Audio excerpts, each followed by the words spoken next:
Hello everyone, hope you are doing great. तो दो तीन बच्चों का क्वेश्चन आ रहा था कि मैम जो लो मिडिल क्लास फैमिली के बच्चे हैं तो उनके लिए क्या बेस्ट ऑप्शन है, क्या उनको एक सिंपल गवर्नमेंट कॉलेज से एमबीबीएस करना चाहिए या उनके लिए बेस्ट है एएफएमसी से एमबीबीएस करना या फिर एम से एमबीबीएस करना। स्पेशली इन्होंने एएफएमसी इसलिए लिखा था क्योंकि देखो ना, लो मिडिल क्लास फैमिली के बच्चों की मैं बात करूँ तो ऑब्वियसली जिस हिसाब से सैचुरेशन क्रॉप अप हो रही है तो दे आर वेरी अनसर्टन कि क्या होगा क्या नहीं होगा। देखो, पहली बात है, चाहे वो बच्चा लो मिडिल क्लास का या मिडिल क्लास का, तो सबसे पहली कोशिश क्या करनी है हम लोगों को कि हमें गवर्नमेंट मेडिकल कॉलेज मिलना चाहिए। ठीक है, गवर्नमेंट मेडिकल कॉलेज के बाद पास आउट होने के बाद जैसे कि बॉन्ड्स आ गए हैं, उसके बाद पीजी के बाद भी बॉन्ड है, तो अगर आपको इन चीज़ों से डर लगता है, इस डर की वजह से आप एएफएमसी में जाना चाहते हो तो आप बेशक एएफएमसी जा सकते हो। बट एएफएमसी जाने की अपनी एडवांटेजेस हैं, अपनी डिसएडवांटेजेस हैं। ठीक है, एएफएमसी में जाओगे तो एक वहाँ पे जो सबसे बड़ी एडवांटेज है, आप सबको पता है कि वो है कि आपको 7 ईयर्स की सर्विस तो आपको वहाँ मिल ही जाती है। ठीक है, वो तो सबको मिलेगी मिलेगी।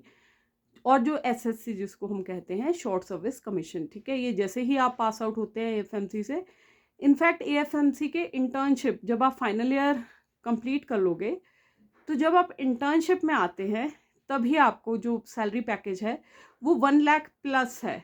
ठीक है, बिकॉज आप एज ल्यूटिनेंट, आप वहाँ पे जो आपकी इंटर्नशिप है उसमें आपको एज ल्यूटिनेंट आपको पोस्टिंग दी जाती है प्रॉपर, और आपकी पासिंग आउट परेड होती है प्रॉपर। ठीक है, उसके बाद फिर 1 साल बाद आप कैप्टन बन जाते हैं तो जहाँ पे आपका सैलरी भी इंक्रीज हो जाता है। अभी आई थिंक प्रेजेंटली 1.5 के अराउंड आप ल्यूटिनेंट जब लगते हैं पर मंथ के अराउंड आपकी सैलरी है। ठीक है, बट इसका एक डिसएडवांटेज भी है कि कई बार लोग ना, जो फर्स्ट पोस्टिंग है आपकी वो ऐसा नहीं है कि आपको बिल्कुल ही बहुत ही आपके घर के पास मिलने वाली है, वो नहीं है, आपको आर्मी के कैंट्स में ही मिलेगी। बट कई बार वो दूर वाले उसमें भी हो सकती है। इंटर्नशिप तो फिर भी देखो वार जोन में नहीं भेजते हैं आपको, बट जो इंटर्नशिप के बाद आपकी पोस्टिंग्स आएंगी ना वो हार्ड पोस्टिंग्स रहने वाली है।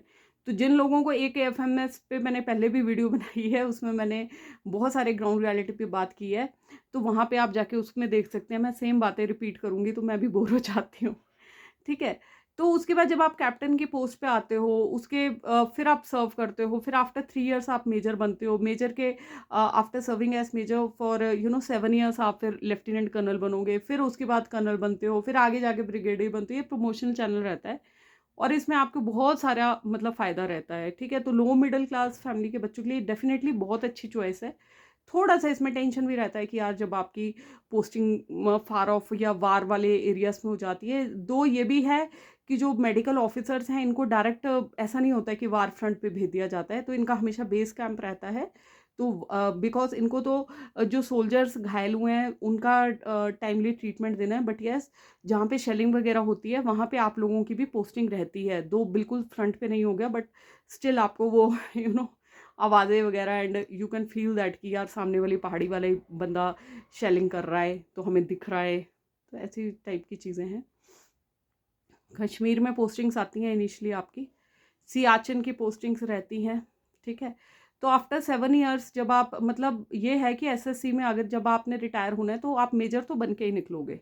ठीक है, मेजर के बाद मतलब एसएससी जब आपने 7 ईयर्स कर लिया उसके बाद एक्सटेंड करा सकते हो 14 ईयर्स। और जब 14 ईयर्स आपका सर्विस है, और एएफएमसी वालों को तो मतलब आपको अगर लीव करना है आर्मी को तो फिर आप 7 ईयर्स के बाद लीव कर सकते हो। 7 ईयर्स का मैंडेटरी पीरियड है। 7 ईयर्स से लेके 14 ईयर्स के बीच में आपको अपॉर्चुनिटी दी जाती है कि आपने यार पीसी परमानेंट कमीशन क्लियर कर लो। एग्ज़ाम होता है उसके लिए एंड उसके बाद इंटरव्यू होता है। तो जो ये परमानेंट कमीशन में जाने वाली जो चीज़ें होती है ना, इसमें ऐसा रहता है कि इसका जो परसेंटेज है परमानेंट कमीशन में जाने वाला, तो वो that is around 5% I think, है ना। 2 to 5% ये वेरी करता है according to number of vacancies. अब इसका मतलब क्या है कि 100 बंदा अगर अपियर हो रहा है पीसी के लिए तो उसमें से कितने बंदे सिलेक्ट होंगे, है ना। बट इसमें फिर वही बात आ जाती है कि यार आपके पास जब आप वो इंटरव्यू के लिए पीसी के लिए देने जा रहे हो तो उसमें एफएमसी के बंदे भी होंगे, साथ में आपके अन्य अन्य वो जो दूसरे वाले डॉक्टर्स थे जो कि सिविल बैकग्राउंड से आए थे, डायरेक्ट एएफएमएस के थ्रू, उनके साथ भी आपको कम्पीट करना है। तो ऑब्वियसली आई थिंक वो थोड़ा सा इसके पॉइंट मार्क्स होते हैं कि जिसमें आपको एएफएमसी के पास आउट्स को भी थोड़ा बहुत क्रेडिट शायद दिया जाता होगा। एंड फाइनली तो देखो जो वहाँ पे कमिटी बैठी है उसी के ऊपर डिपेंड करता है, या फिर जो लेटेस्ट रूल्स वगैरह आ रहे हैं उसके ऊपर भी बहुत सारी चीज़ें डिपेंड करती हैं, राइट। एंड अगर पीसी क्लियर हो जाता है तो फिर 58 ईयर्स तक आप आर्मी को सर्व करते हैं एंड आफ्टर दैट आप रिटायरमेंट ले सकते हैं।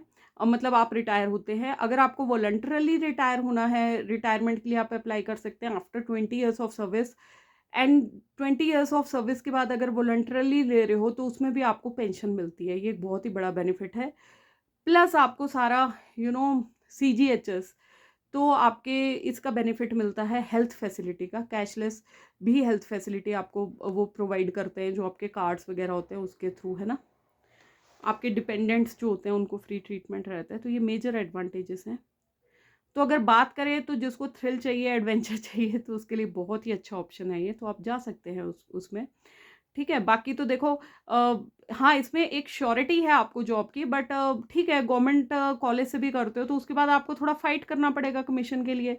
बाकी क्या क्या अपॉर्चुनिटी होती हैं गवर्नमेंट हॉस्पिटल से पास आउट होने के लिए, होने वाले बच्चों के लिए, उसके उसके ऊपर मैं एक अलग से वीडियो बनाऊंगी, ठीक है।